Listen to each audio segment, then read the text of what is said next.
This show is brought to you in part by viewers like you who joined a Patreon or become YouTube members. Thank you. And if you could, hit the like button and subscribe if you want more Browns-focused content. Which brings us to the options part of this video. So we talked about the quarterback room. We talked about the Browns' options, well, the Browns' current layout of the room and why it's not good enough.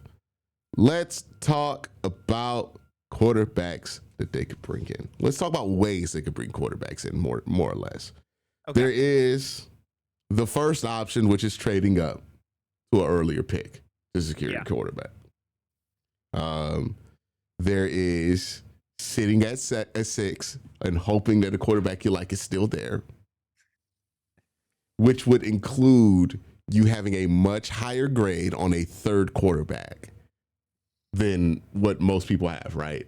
Like, I think if you are a team, like, I have this, now Kevin's not here anymore, so I don't have as much of a fear of this.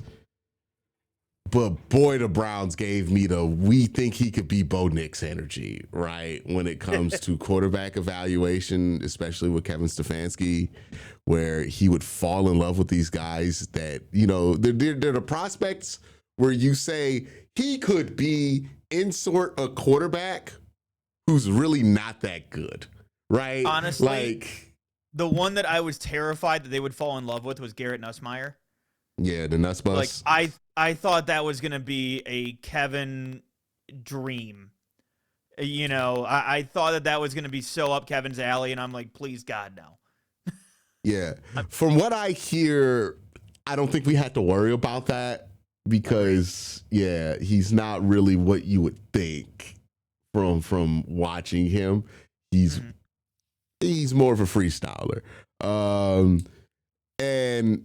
Yeah, so for me, I'm like, okay, if you want to sit at 6 and take a quarterback, you have to be much higher on a third quarterback, whether it be Bo Nix, not Bo Nix, Ty Simpson, right? Who, you know, if he does come out, could be Bo Nix candidate. You know, Trinidad Chambliss, people were already trying to sell you the whole he could be Bo Nix thing. He just went back to college for like an 18th year. You have, Kay Klubnik's not going to get there, right? Like, there's no shot. God, no. No. I have to look at who's actually out. Like, you're not Drew Allering your way to in the first round. No. Even though people will be like, "Oh, he's still there in the third. We should do it." We're gonna get those tweets during the draft. I promise you. Let's see. I'm trying to think. Is there anybody? Maybe Brendan Sorsby if he decides to come out.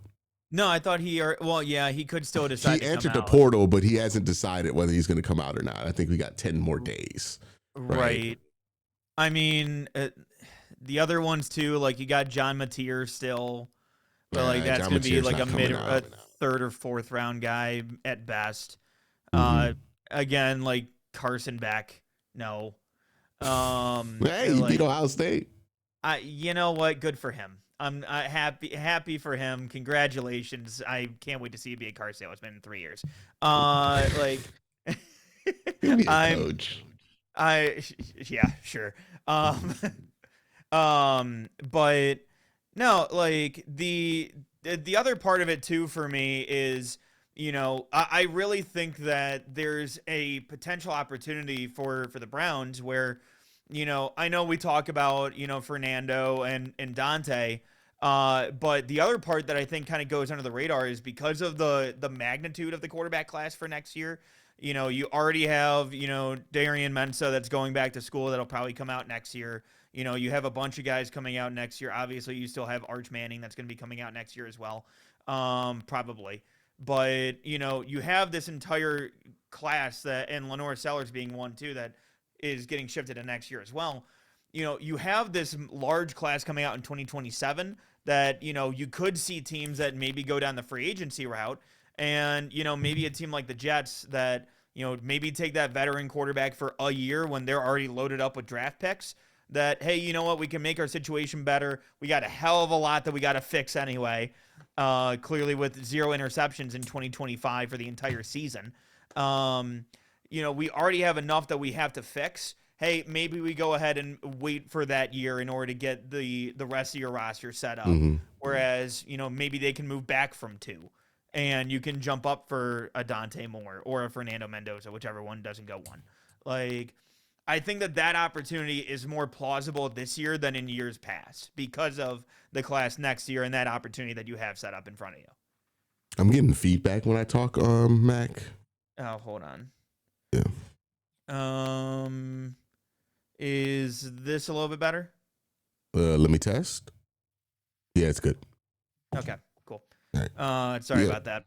All good. Yeah, I would say my number one option would be let's trade up and get a quarterback. I'm right there with you, man. I look at the 2027 class and I'm like, I hope they can do a great job of selling that class. And maybe the name of Manning will be able to sell that class. I do think this is a situation where we're hoping for a lot of breakout years, right?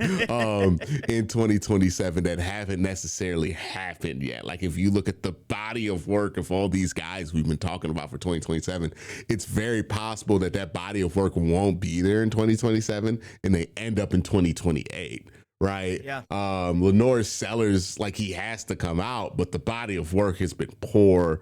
You look at DJ Lagway going to a new team. Like the body of work there hasn't been great for DJ Lagway. Like there are guys with tools in 2027, but I think similar to 2026, you're like where we looked at the class last year, we're like, well, we need some people to break out, right? In order for this class to have quarterbacks. And 2 guys broke out. I think you're probably looking at a similar thing plus a Manning, because if the kid can walk and chew bubblegum, his last name's Manning, they're going to draft him in the top 10. Like, he's probably going to go number 1 overall, right? Like, that's just what it's going to be. Like, the brand name has done the work there with the Manning kid, because literally it hasn't failed teams before, right? Both the Mannings, Hall of Famers. Nobody's going to be like, oh, we need a quarterback, but we don't want the Manning.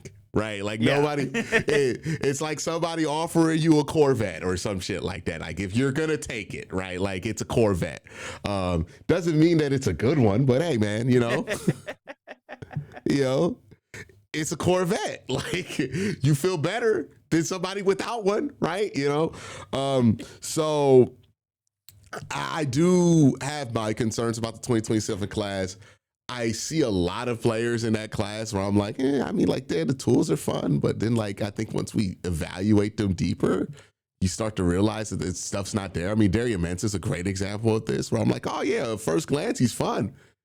And then I look deeper and I'm like, he's probably going to be in college for a long time, right? Yeah. He's probably going to have Trinidad Chambliss his career. There's people, Trinidad Chambliss is going to be in the 2027 class. I don't think that's a big selling point for 2027. You have, just a lot of guys there where, sure, they're talented. They're 5 stars.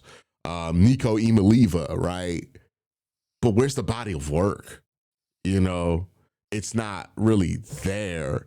I think it's possible that we say you feel better about the 2 prospects at the top of the 26 class than you do about the prospects at the top of the 27 class. Because outside of Arch Manning's name being Manning, you're really not talking about a lot there with that you're class. You're putting a lot of stock into a good month of football. Yeah, from him.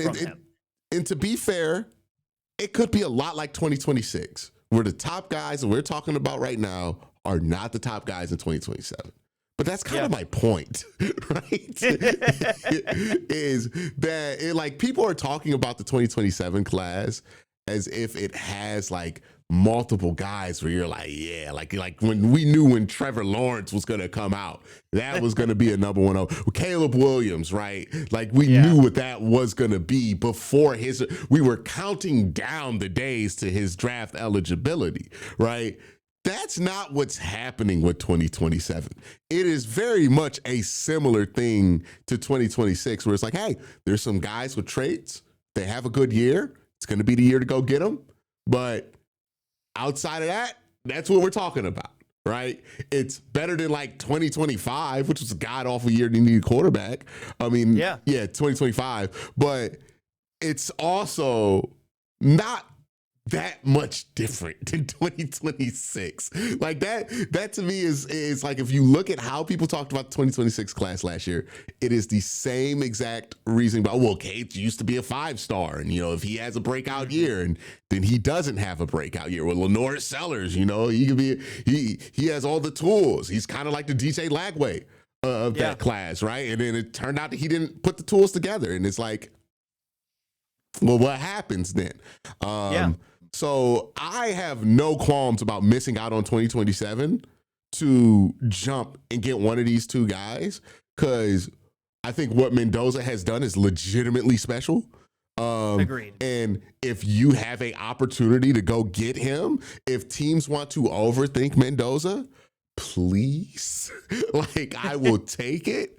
I will jump to the podium and I will draft him and trade up immediately. And I think that's like the number one scenario is that, hey, one of these two teams in the top two, they overthink it. It's possible. The Raiders have fired their coaches the last few years. Whoever's taking that job knows that they're going to be on thin ice. They might not want to take a quarterback. They might want to get a veteran quarterback and try to get something that can win now to get some job security. Maybe they don't want to go quarterback as much as we think. I think ownership's going to want to go quarterback, but hey, maybe they don't like the cut of Mendoza's jib out there in Las Vegas. Vegas has done dumb shit before, right? And so have the Jets, and so have the Browns. To be fair, right? Yeah, we are all not immune to this. We're all in the conversation. I get it. Yeah, the Jets do feel like a team that wants a veteran quarterback, but like, is that veteran quarterback going to be available to him? Veteran quarterbacks tend to have a choice, and I don't think anybody's choosing New York.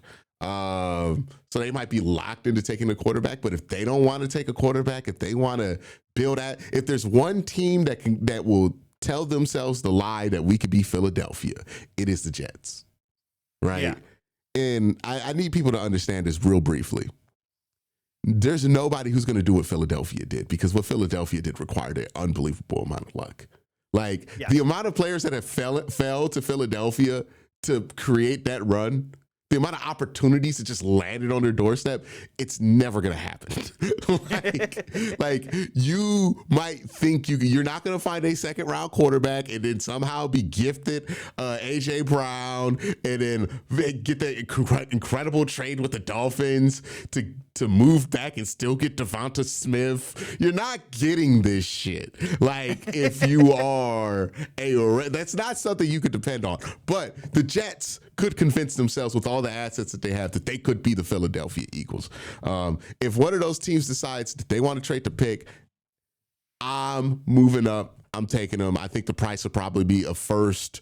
Swapping first, obviously, and then the Jacksonville first or your second round pick, plus maybe a third or something along those lines, right? Probably 2 firsts and a third in 2027, or the first, the second. And maybe a second in 27 too. In the second in 27. It'll be something along that range. If that's the price, I'm jumping on it. I'm taking the quarterback. I'm dealing with the local media being up in the tizzy about it, and we'll take Mendoza, and I hope I'm right. Yeah. Real quick, just want to let you guys know Sleeper has a new offer here. They're offering a free $20 entry, no deposit required. And also, if you're a first-time user, you also will receive a 100% match on up to $100 when you use the promo code Worst Take. Again, $20 free, no deposit required. Plus, first-time users also receive a 100% deposit match up to $100. Join Sleeper. No, and that's my thing is that like, and it's why I've been so bullish when it comes to this quarterback class, is that it doesn't have to be, every single year we always get, the draft experts that, will always come out and say, oh, this is a great class, and then all of a sudden it's great until it's not, and like I was that when it comes to quarterbacks especially, I think that something that really gets lost a lot of the time is fit. When it comes to the organization, when it comes to coaching staff, and honestly, when it comes to timing, because it comes down to, if a guy needs a little bit more development, does that coaching staff have the patience to do so? Do they have the right support system around them to do so? And does the organization have enough stability to do so? And so I think that for where the Browns are at right now, somebody like Mendoza, I think could fit in perfectly. And, I know that people want to give him crap for his personality or whatever. Quite honestly, Tom Brady is a massive dork. But yet, because of the packaging that he comes in, everybody just lets that slide. Like, Fernando Mendoza, I do not care about a stupid post-game speech or whatever where his voice cracks. His teammates buy into the guy. Like, I genuinely just care about him buying in, and the fact that he's able to diagnose and read defenses and be able to pick them apart. Like, that's what I care more about. And it's why I've had friends that have texted me about, oh, what do you think about this stat or that stat? I'm like, Mac, dude, do you think we need to actually let the propaganda flow a little bit with the Mendoza thing in order to increase our chances of people getting cold feet about it? Because I'm like at the point where it's like, yeah, I think all that shit is ridiculous, but yeah. Hey, man, look, if you want to let that be why you don't take him, I am fine with that as long as it ends with him in a Browns uniform, right? Like, yeah. I think he's good. I'm right there with you. Like, I think the guy is damn good. Like, it does, and I know that there's been some people that have brought up like, oh, well, his ceiling. I'm like, dude, here's the thing, man. I think he tops out at like maybe he doesn't reach that top 5 quarterback. Fine, I don't care. The guy has enough of a floor that I am not concerned at all about him going in and playing at quarterback because of the mentals and the physical abilities that he has. Yeah, I think the big thing with him too as a prospect, I think people are underrating, is that he's been really, really good in gotta have it situations throughout his entire college football career. And that is a ceiling raiser. I think it's probably the best ceiling raiser for a quarterback, right? People fall in love with arm strength. People fall in love with athletic ability, and they talk about that as a ceiling raiser. Like Lenore Sellers, like if you compare Lenore Sellers to like Mendoza as prospects, you could say, oh, well, Lenore Sellers technically has the higher ceiling. I would disagree with that because I've watched Lenore Sellers in the fourth quarter of games melt down too much for me to be comfortable with. I've seen Mendoza rise up to the challenge in the fourth quarter games. And look, when it comes to the ceiling for a quarterback, you're not measuring arm strength to determine who's got a ceiling and who doesn't in the NFL. You're not timing 40s. You're talking about wins and losses, and you're talking about who makes you feel good when you get the ball with 2 minutes left and you're down 2, right? Or you're down 3. And that guy's Mendoza in this class, right? Like that guy, and I don't think it's been a long time since there's been a prospect to come up where you feel that strongly about his ability in the fourth quarter of these games. We'll see what he does in the Peach Bowl. I'm going to try to be down there for that, but that's the big thing for Mendoza that I think does give him that ceiling that, I mean, like if you don't, like I think a top 5, I think a guy who can land between 5 and 15 at quarterback in the NFL is definitely worth the number 1 overall pick. But if you're one of those, he has to be a top 5 or he has to be elite or he can be elite. I think that ability right there, right, what he's shown in the clutch is the thing that makes the difference there, right? It made the difference for Joe Burrow. Joe Burrow wasn't even the most talented quarterback at Ohio State when he was there. It was Dwayne Haskins, and then they brought in Justin Fields after he left, and those guys were way more physically talented than Joe Burrow. But Joe Burrow's a top 5 quarterback because 2 minutes left in the game, that's the fucking guy you want, right? Yeah. That's the guy who gives you the ceiling. So much of what we talk about is just so mechanical. It's like, oh, well, how far can he throw? And people determine that to be his ceiling. But it's like, no, what does he do in the most important games, in the most important moments of those games in his career? And so far with Mendoza, you can say he's up there. Now, we spent a lot of time talking about Mendoza. I don't think we're going to be able to get him, unfortunately. But I know. Let's talk about some more. I know there's a world where we have the number 1 overall pick and we're pissed that the Browns pass on him. Fair point, actually. I can't be heartbroken if they don't have the opportunity. Yeah, but it's kind of like losing a bet, right? You didn't lose $2,000, you just lost the $5 you put to try to get $2,000, right? But there are how will the Browns operate, right? They can't trade up. Let's say not Oakland, but Las Vegas Jets. They say we're not going to do anything. Then you're dealing with a interesting bit of options here, right? You got Mac Jones, who you could trade for, right? If we're talking about trade candidates, probably talking about Mac Jones and Anthony Richardson. I don't know if anybody else jumps in to that conversation because Kyler Murray would have to be a cut and then pick up. But Kyler Murray hits free agency, he ain't picking Cleveland, right? No. If Kyler Murray's probably gonna go to like Pittsburgh or some shit like that. Yeah. Pittsburgh or Miami. Aaron Rodgers doesn't want to go back. I don't know if he goes to Miami. I don't know if he goes to Miami. I don't know if you need that guy going to Miami. He'll get into all the Call of Duty tournaments. It's fine. He'll get all the events. The esports scene is not my concern. If he is easily distracted, Miami is not the place to go. Hey, he's not my honest. Team. Yeah, but Kyler Murray, right, is more of if he ends up as a free agent, the Browns can't afford to trade for him. So it's like Anthony Richardson, Mac Jones. That exciting you? It's not exciting me. Maybe you could talk me into Anthony Richardson, but like you have to be down a significant amount of options. For as much as we just said about Fernando Mendoza and stepping up and everything like that too, like I don't know what to expect from Anthony Richardson at this point in his career. Like what I will say is he is the same age as Shedeur and younger than Dylan Gabriel. So I do think he would actually be the youngest quarterback on the roster if you traded for him. Which is hilarious. Yeah. But again, at the same time though, like for me, a lot of what you're dealing with is and this is going to sound bad, but like in terms of, maturity in the huddle, in terms of dealing with, teammates commanding the respect of your locker room, everything like that too. And again, I'm not in there, so I can't really. Has not been a strong point for Anthony Richardson. Yes. We'll the stuff that does not relate to him being 6'5", 225 pounds. Yes. Has not been good out there in Indy, right? Like that's been the issue.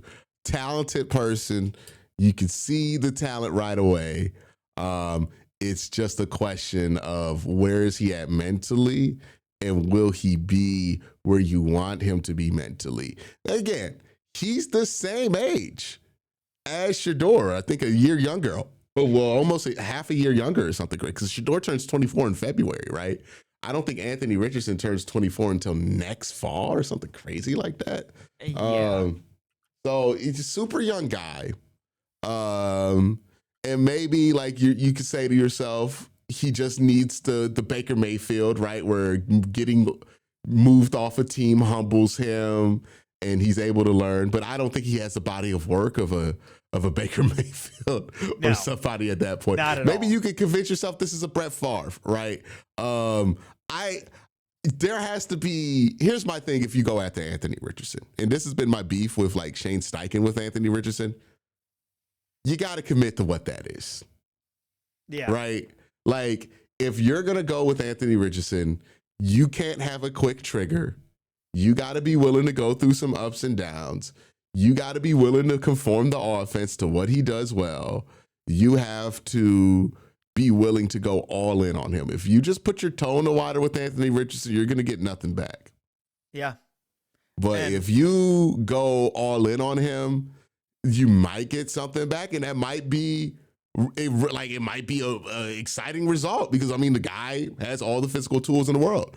The problem is we've never seen him consistently use those physical tools to play winning quarterback in his career as a football player, which makes me incredibly nervous about the idea of trading for him. If you're down to not so great options, like if we're talking about this or Mac Jones, all right, man, I'll waste a year on Anthony Richardson.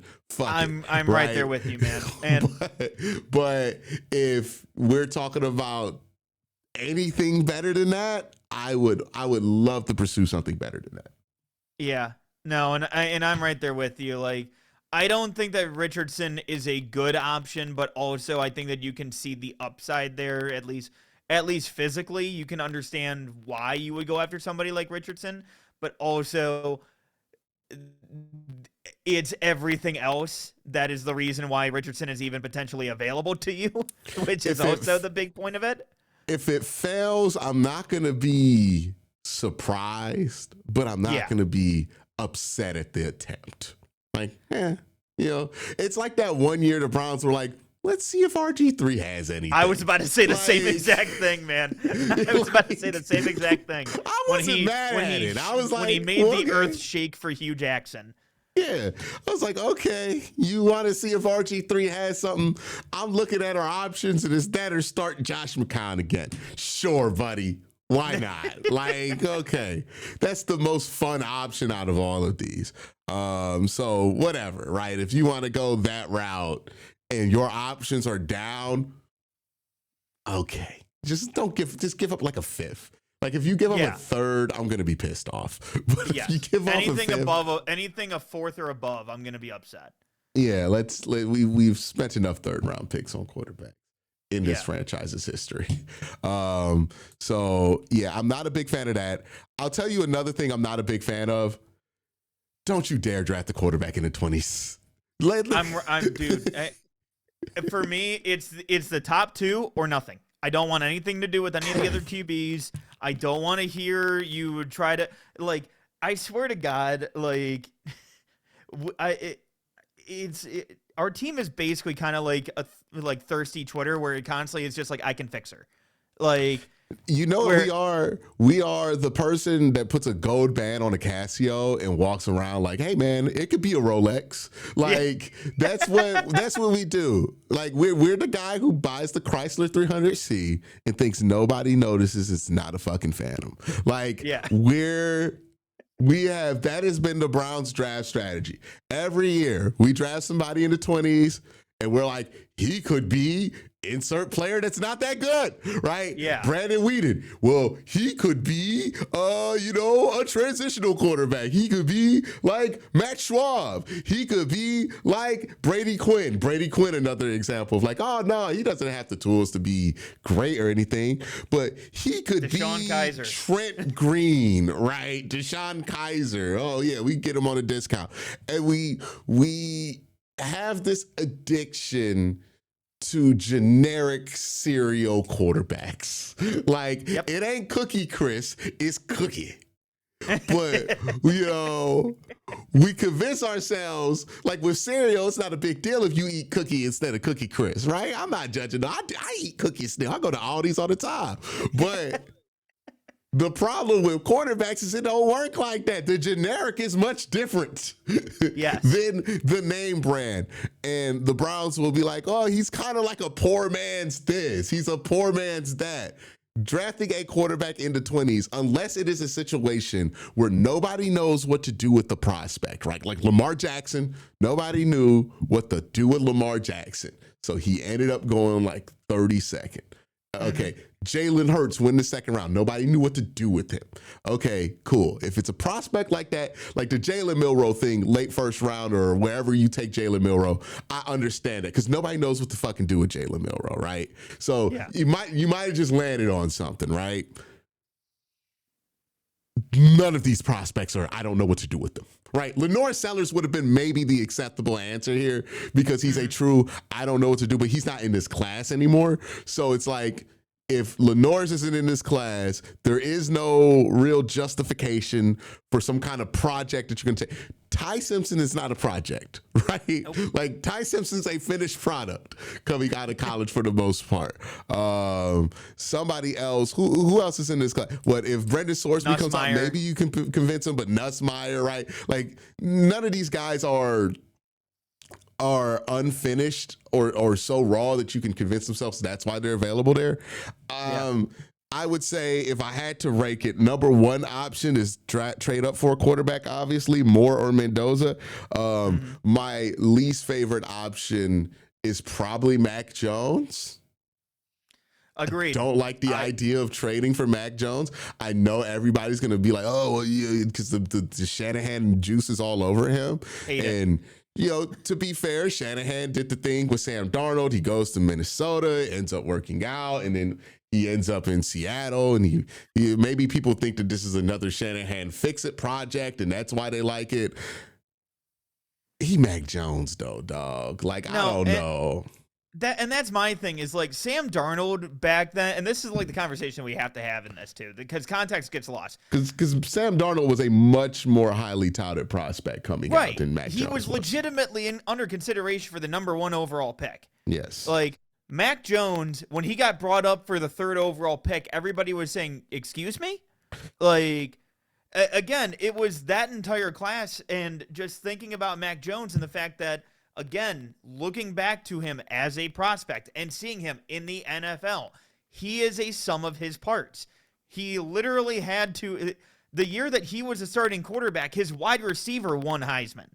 Like, again, it's where you have all of these different scenarios and everything like that plays out. I still don't believe that Mac Jones is that talented of a quarterback that not only, and because here's the other thing too, is he's in the last year of his deal. He's going to want a contract extension. Like, so you're going to have to pay him something. Yeah. 20 so a year. Like, you're not giving him you're giving up a 3rd, a 4th for Mac Jones and paying him. Like, again, that all just sounds and feels gross. I feel like I need a shower. Like, no, like, I absolutely not. So I am all the way out on Mac Jones. And quite honestly, I would almost rather run it back with Joe Flacco than I would bring in trade and sign Mac Jones to big money. No. Hell no. Yeah, I don't think you could bring back Joe Flacco again, though. I don't think you can either. But you know what? That's where I'm at. All right. So, yeah, I'd probably go Mac Jones be my least favorite of all those options. I would say Anthony Richardson is probably right above Mac Jones there, where it's like, I mean, yeah, if it's Mac Jones or that, man, let's go Anthony Richardson, right? Yep. Maybe that works out, maybe it doesn't. It really depends on who you bring in and what their philosophy is too. I would say drafting a quarterback in the 20s, I'm out. Similarly. I would rather have Anthony Richardson than draft a quarterback in the 20s, I think. Agreed. Just because you can give up on Anthony Richardson in a year. You cannot give up on pick 22 in a year. And also, let's be honest too, like the tools that are there with Richardson are much better than whatever quarterback you're going to get in the 20s. There's a little bit of they don't know what to do with him quality of Anthony Richardson that maybe he thinks that maybe you can squeeze more out of it. And he does provide value as a runner at the end of the day, right? Like, so he will provide value. So yeah, I would definitely want to go Anthony Richardson over the quarterback at 22. Maybe I change my mind after I really get into like the second level of this quarterback class. I don't think that's going to be the case, but maybe I see something at the Senior Bowl that changes me, but I'm not moved right now. Then you have the Malik Willis option, which would probably be 20 years APY over 2. It would be the same deal you had to give Justin Fields. Also, another thing, Malgetta's his agent. I don't think Malgetta's going to stop him from coming to Cleveland, but I don't think he's going to encourage him. Like, you really got to sell him on Cleveland, which means you're probably offering more than the $20 million for Malik Willis to kind of push that over the pot.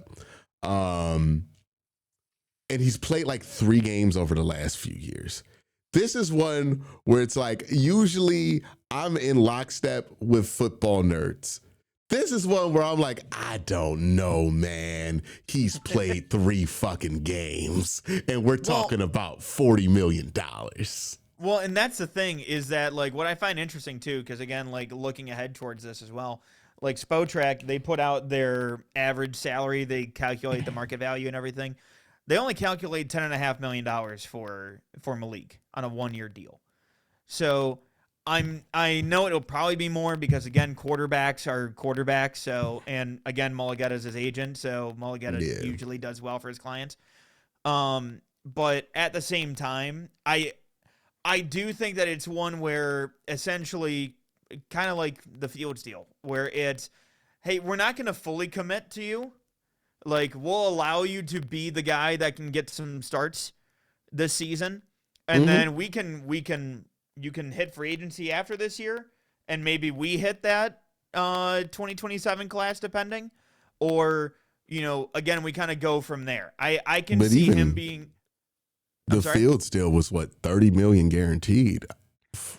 So it's like, that's what I'm saying. Like, if you're gonna have to give him about 35, probably 30 million guaranteed. So it's like that. Even if you want to do the Justin Fields deal, it'll be good because you can get out of it pretty quickly. But the question is, like, Justin Fields had like a body of work that you could reference. Malik Willis does not have any of that. And we're really like, he had 3 strong performances in back-to-back years, but none of those performances are back-to-back. It does feel like we're taking Matt LaFleur's word for it, but it was interesting that Matt LaFleur did not play him in that final game, right? Which I think is, you could read it as 2 ways. Maybe they think Malik Willis is so valuable as a backup quarterback that they couldn't risk him getting injured. Maybe Matt's not trying to fuck up his back. Oh, it's so fair. Yeah. So I can see the math. I can smell the math there. Again, if it was my money, I would be like, hey, man, like, I could understand them being like, if that is our options, like throw $40 million at Malik Willis or trade for Anthony Richardson. You can see how Anthony Richardson could just like sneak up into this conversation.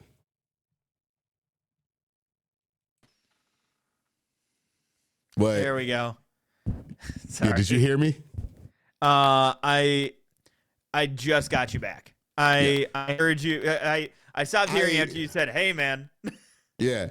Here's the thing with Malik Willis. How much do you trust that what he has learned is going to stick and that he has hit some kind of corner? Because essentially, what is the difference between going for him at 28 years old for $30 million over 2, probably talking about 40 over 2 with 30 plus guaranteed, or kicking the tires on Anthony Richardson, right? Like, is it really that different to where the price is, you're willing to spend that much different of a price? I think there's an element of like, people have been hyping him up, and I think that, like, what you've seen from him has been positive. My concern is that it hasn't been enough. And like with Philadelphia, they love Tanner McGee over there. They put Tanner out there all the time. Yeah. They be real selective about when we see Malik. And I don't know. Like, I think that's a coach doing a player a solid in the contract year, saying, hey, I'm not going to put you out there with 2s, let you look bad and cost you a bunch of money. Because that's the thing. His body of work is so small. If he has one bad game, that's it. Yeah. No, and that's fair. That's crazy to me, like, to spend that much money on that. Or Mac, do we take the swing on Daniel Jones? Hell no. Hell no. Good God. Like, again, all of this just is there awful. At least is a body of work there with Daniel Jones. Like, we can't dismiss it. One. Last year was a good body of work. Towards the end, was it? Like, here's the thing about Daniel Jones, right? I get it. The wheels were falling off at the end, but we got to compare him to our options. You know, like we can't compare him to good quarterbacks. We got to compare him to your options, which are, we discussed, Malik Willis, who's played 3 games, Anthony Richardson, who's never had a successful season, despite being immensely talented.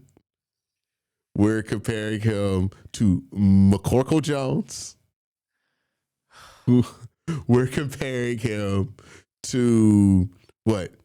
Kyler Murray? I would take Kyler Murray over all of them. Agreed.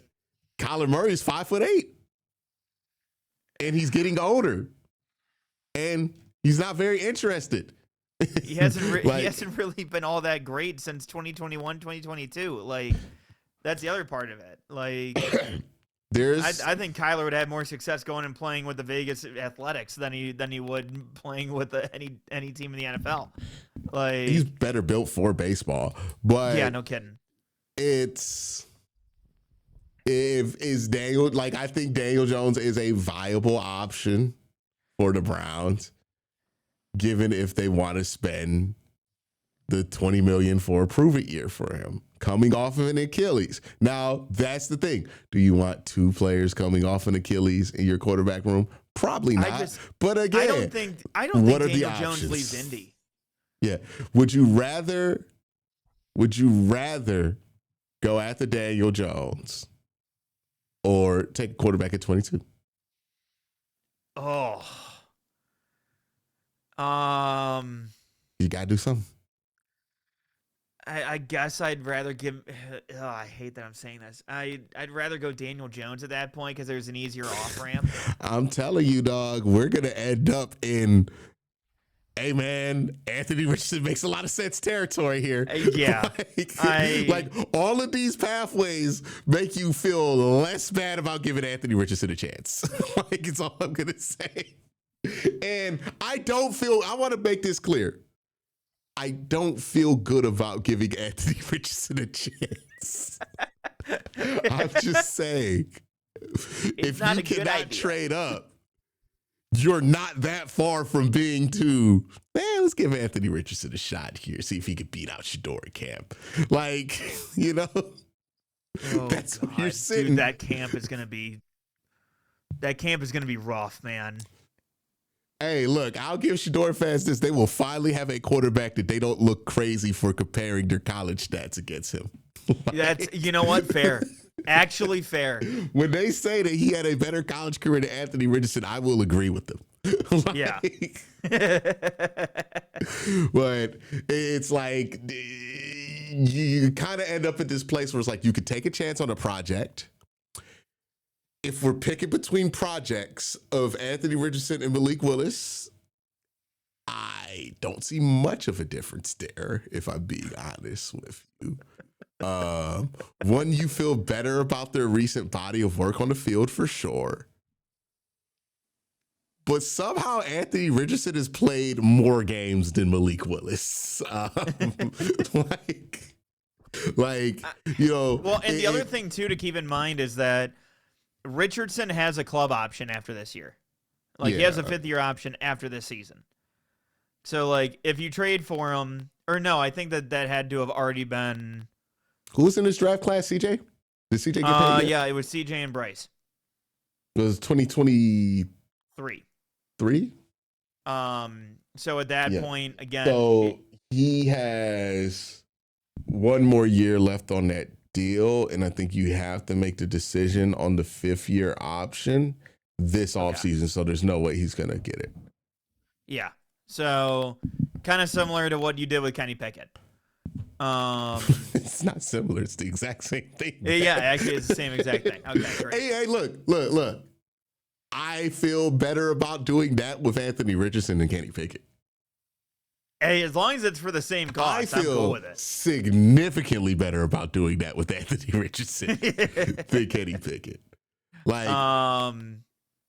I just look at it, and again, it's a dart throw, and it's one that, hey, you know what? At least he has the physicality there and the physical tools that you want. But again, going from there, We'll see. Like, and again, Malik Willis doesn't have the body of work, but again, I think that he's somewhat interesting. Um, and again, like at least like you can see him like making those throws accurately, which is something that we can't necessarily say about Anthony Richardson.